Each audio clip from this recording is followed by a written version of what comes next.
नमस्कार दोस्तों, episode SFM channel में आपका स्वागत है।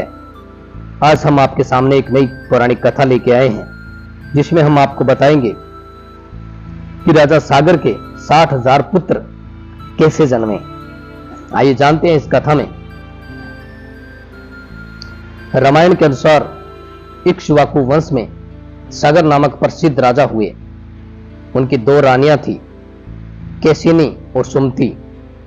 दीर्घ काल तक संतान जन्म न होने पर राजा अपनी दोनों रानियों के साथ हिमालय पर्वत पर जाकर कुछ पुत्र कामना से तपस्या करने लगे।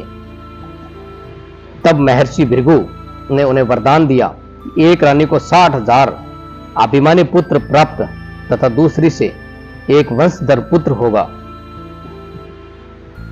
कालांतर में सुमति ने तुम्बी के आकार के एक गर्भपिंड को जन्म दिया।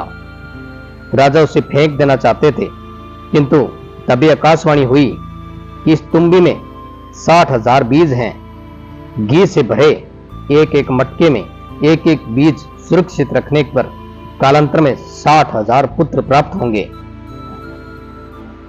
उसे महादेव विधान मानकर सागर ने उन्हें वैसे ही सुरक्षित रखा।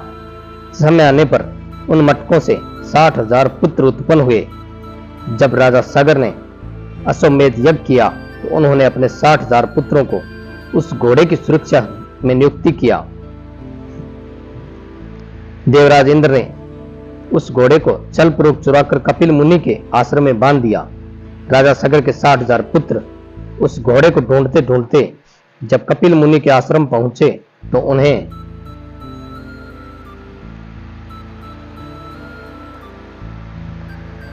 लगा कि मुनि ने ही यज्ञ का घोड़ा चुराया है। यह सोचकर उन्होंने कपिल मुनि का अपमान किया। ध्यान मगन कपिल मुनि ने जैसे ही अपनी आंखें खोली, राजा सागर के 60,000 पुत्र वहीं भस्म हो गए। यही कहानी थी राजा सागर के 60,000 पुत्रों की। ऐसी ही रोचक कथाएं सुनने के लिए हमारे चैनल को सब्सक्राइब कीजिए और साथ ही में बेल आइकन दबाएं। धन्यवाद।